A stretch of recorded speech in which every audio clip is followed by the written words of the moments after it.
उधर जंग के मैदान में एक दूसरे के सामने गरज रहे पुतिन और जेलेंस्की के हमशक्ल रिंग में एक साथ ताल ठोकने जा रहे हैं। पोलैंड में रॉयल डिवीजन नाम के प्रमोटर ने मिक्स्ड मार्शल आर्ट की एक फाइट रखी जो महीने के अंत में होगी। और इस फाइट का ऐलान करने के लिए वहां एक प्रेस कॉन्फ्रेंस बुलाई गई, जिसमें रूस के राष्ट्रपति व्लादिमीर पुतिन की तरह दिखने वाला एक शख्स हाथों में माइक लिए वहां खड़ा दिखाई दिया। इसके बाद उसने मिक्स्ड मार्शल आर्ट के ग्लव्स अपने हाथों में ले लिए। तभी दूसरी तरफ से यूक्रेन के राष्ट्रपति वोलोदिमीर जेलेंस्की जैसा दिखने वाला आदमी आया और उसके आते ही वहां तालियां बजने लगी। इसके बाद पुतिन की तरह नजर आ रहे आदमी ने उससे कुछ कहा। फिर क्या था, जेलेंस्की के हमशक्ल ने उसके ऊपर मिक्स्ड मार्शल आर्ट के ग्लव्स फेंक दिए। ऐसा लगा कि दोनों वहीं एक दूसरे से भिड़ जाएंगे, लेकिन तभी इस इवेंट का ऐलान करने वाले ने बीच में आकर दोनों को रोक दिया और बताया कि पुतिन और जेलेंस्की दोनों हमशक्लों के बीच एक जोरदार फाइट होगी जो इसी महीने के अंत में यानी 30 अप्रैल को पोलैंड के शहर ओपोले में रखी हो जाएगी। बताया गया है कि दोनों हमशक्लों के बीच की फाइट को YouTube और Facebook पर देखा जा सकेगा। माना जा रहा है कि इस फाइट में मिलने वाला जो पैसा है उसका इस्तेमाल जंग में बेसहारा हो गए यूक्रेन के लोगों के लिए किया जाएगा। हालांकि सोशल मीडिया पर ज्यादातर लोगों ने युद्ध का सहारा लेकर इस तरह के आयोजन को गलत करार दिया।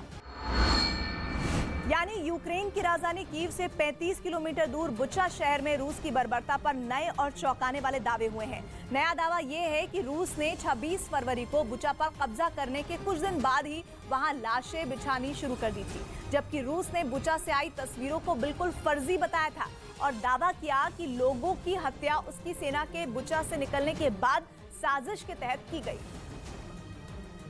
लेकिन अमेरिकी अखबार द न्यूयॉर्क टाइम्स ने जो सैटेलाइट तस्वीरें पेश की वो कुछ अलग ही कहानी बयां करती नजर आई। सैटेलाइट से ली गई पहली फोटो पर 28 फरवरी की तारीख लिखी दिखी। 28 फरवरी यानी बुचा पर रूस के कब्जे का तीसरा दिन। तस्वीर में बुचा की एक बिल्कुल वीरान सड़क नजर आई। वहाँ एक इंसान तक नहीं दिखा, लेकिन जैसे ही तस्वीर बदली उसी सड़क पर 7 शव पड़े नजर आए। बुचा की सड़क पर लाशों की तस्वीरें दुनिया बीते 4 दिनों से देख रही है, इसलिए इस तस्वीर में कुछ नया नहीं है। लेकिन जो नया है वो इस तस्वीर पर लिखी तारीख। तस्वीर पर 19 मार्च की तारीख लिखी है, यानी दावा है कि रूस ने आज से 2 हफ्ते से भी पहले बुचा में नरसंहार शुरू कर दिया था। इतना ही नहीं, न्यूयॉर्क टाइम्स ने सैटेलाइट तस्वीरों को सही साबित करने के लिए 2 अप्रैल को बुचा की उसी सड़क का असल मंजर भी दिखाया। वीडियो में बाईं तरफ 2 अप्रैल को मोबाइल कैमरा से रिकॉर्ड की गई तस्वीरें रखी गई और दाईं तरफ 19 मार्च को सैटेलाइट से ली गई तस्वीर। 2 अप्रैल के वीडियो में ठीक उन्हीं जगहों पर सड़क पर शव पड़े नजर आए, जहां 19 मार्च की सैटेलाइट तस्वीर में दिखाए गए थे। जबकि रूस का दावा है कि उसकी सेना के बुचा में रहते हुए वहां के एक भी नागरिक को चोट नहीं पहुंचाई गई, लेकिन सैटेलाइट तस्वीरें उसके दावे को बताती नजर आई।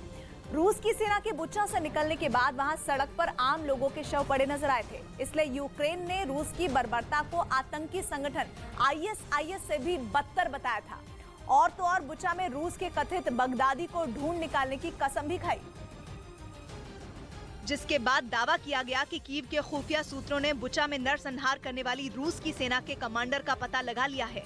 कहा गया कि रूस का यही कमांडर बुचा में बर्बरता करने वाला वो बगदादी है जिसके इशारे पर रूस के सैनिकों ने यूक्रेन के निहत्थे लोगों को तड़पाया, उन्हें मौत के घाट उतारा, महिलाओं का बलात्कार किया और तो और मासूम बच्चों को भी नहीं छोड़ा। दावा है कि रूस के इस कमांडर का नाम है लेफ्टिनेंट कर्नल आजाद बेग उमर बेकफ।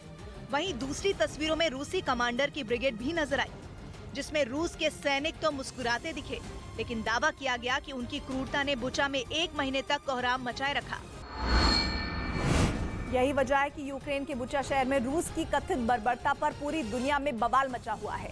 अमेरिकी राष्ट्रपति जो बाइडेन ने तो बुचा को पुतिन का युद्ध अपराध बताया और उन पर ट्रायल चलाने की मांग तक कर दी। इतना ही नहीं, बाइडेन ये भी बोले कि जब उन्होंने पुतिन को युद्ध अपराधी कहा था तो उनकी काफी आलोचना हुई थी, लेकिन बुचा से सामने आई तस्वीरों ने पुतिन की पोल खोलकर रख दी। We have to gather all the detail so this can be have a war crime trial. This guy is brutal. लेकिन रूस ने बुचा में खुद पर लगाए गए कत्लेआम के आरोपों को सिरे से खारिज कर दिया और संयुक्त राष्ट्र में रूस के राजदूत ने फिर दोहराया कि बुचा से सामने आई तस्वीरें फर्जी हैं और वहां जो अत्याचार हुआ उसके लिए यूक्रेन की ही सरकार जिम्मेदार है। During the time that the town has been under the control of the Russian armed forces, not a single local resident has suffered from any violent action. रूस ने दावा किया कि उनके कब्जे के दौरान बुचा के लोग आराम से घूम फिर रहे थे, मोबाइल फोन का इस्तेमाल कर रहे थे। अगर वाकई रूस ने वहां जुल्म ढाया होता तो उसकी तस्वीर तभी सोशल मीडिया के जरिए सामने आ चुकी होती। यही वजह रही कि सच जानने के लिए न्यूज 18 बुचा पहुंचा। आरोप है कि इस शहर पर अपना कब्जा छोड़ने से पहले रूस ने यूक्रेन के आम लोगों की भी जानें ली। लेकिन रूस को भी इसकी भारी कीमत चुकानी पड़ी, क्योंकि कीव के पास बचे बुचा शहर में यूक्रेन की सेना ने जवाबी कार्रवाई में रूस के कई टैंक तबाह कर दिए थे।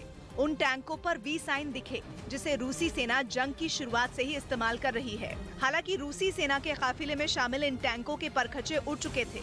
इन सब के बीच न्यूज 18 की टीम भी वहां पहुंच गई, जहां हाल ही में भारी युद्ध हुआ था। हालांकि ये काफी जोखिम भरा था, क्योंकि वहां जगह जगह बम और गोला बारूद जमीन पर पड़े थे, जो कभी भी फट सकते थे। वहीं यूक्रेन के सैनिक उन टैंकों पर चढ़कर रूसी सेना के बर्बाद हुए हथियारों को इकट्ठा करने में जुटे रहे। ये रूस का टैंक है और इस तरह के 7 से 10 टैंक इस पूरे इलाके में तबाह कर दिए गए थे। यही नहीं, रूसी सेना की कुछ बख्तरबंद गाड़ियों का भी यही हाल हुआ। और जमीन पर सीधी चली इस लड़ाई में यूक्रेन की सेना भारी पड़ी, जिसके बाद रूसी सेना को बुचा से पीछे हटना पड़ा। यूक्रेन का ये शहर राजधानी कीव से 35 किलोमीटर दूर है और कीव तक पहुंचने के लिए अहम रास्ता भी है। लेकिन दावा है कि यूक्रेन की सेना ने रूस के इस मंसूबे पर पानी फेर दिया। हालांकि यूक्रेन का ये भी आरोप है कि रूसी सैनिक जब तक इस शहर में रहे, उन्होंने यहाँ भारी तबाही मचाई। इस बीच पुतिन को युद्ध अपराधी कह चुके अमेरिका के राष्ट्रपति जो बाइडेन ने इस बार पुतिन को हजारों युद्ध अपराधों का दोषी कह दिया। बुचा में कत्लेआम की खबरें सामने आने के बाद बाइडेन ने यह कह दिया कि पुतिन के सिर हजारों युद्ध अपराधों का दोष है।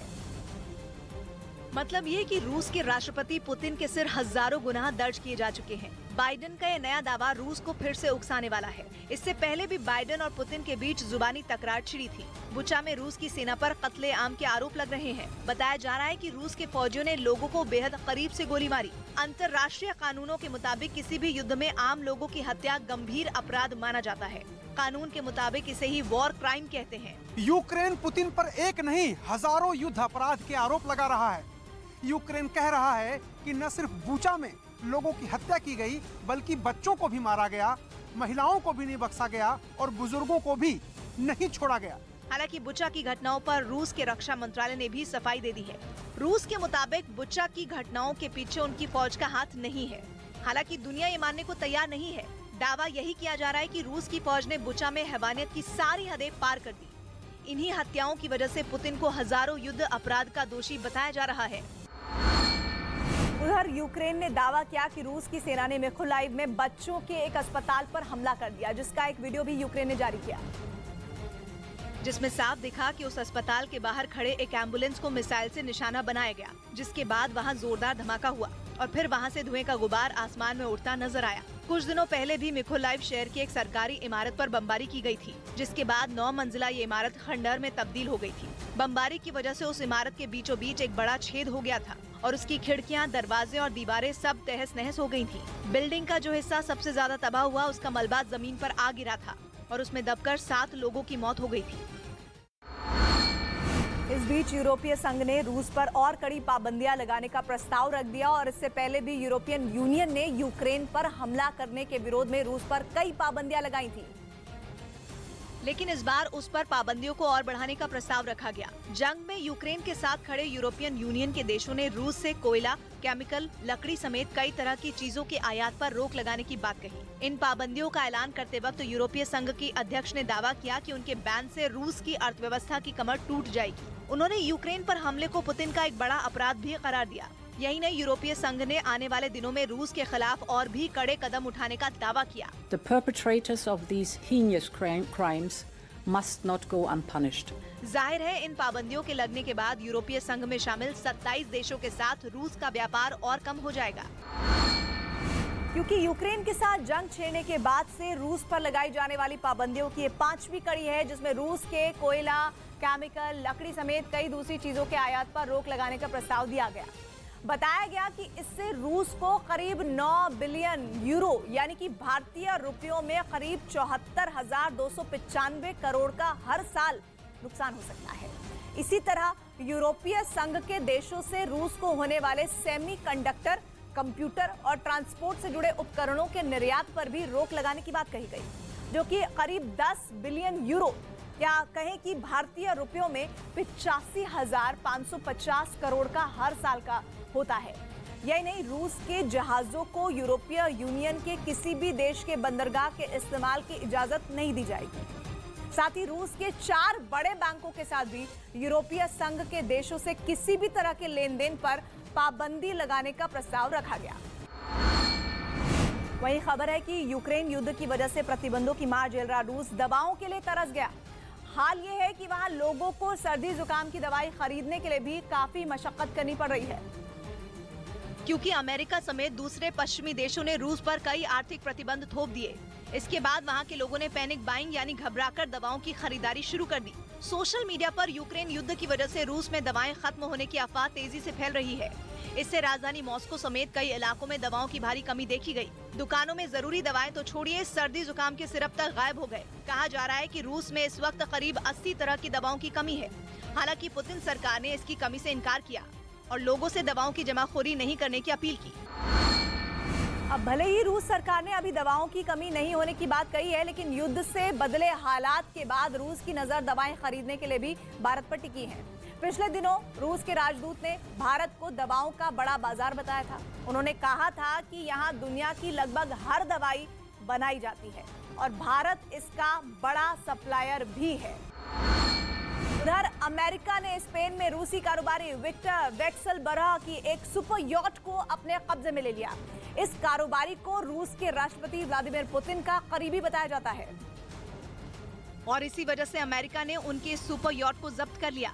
बताया गया कि रूस के यूक्रेन पर हमले के विरोध में उन पर यह कार्रवाई की गई। पिछले दिनों अमेरिका समेत कई देशों ने रूसी कारोबारियों की संपत्ति जब्त करने का फरमान सुनाया था। अब इसी के तहत इस आलीशान यॉट के जरिए विक्टर वेक्सेलबर्ग को निशाना बनाया गया। यॉट को सीज करने के बाद स्पेन और अमेरिका की खुफिया एजेंसियों के अधिकारियों ने इसकी तलाशी ली। हालांकि बाइडेन सरकार पहले इस यॉट मालिक की अमेरिका में मौजूद संपत्तियों को जब्त कर चुकी है और अब टैंगो नाम की उनकी ये सुपर यॉट भी उनसे छिन गई।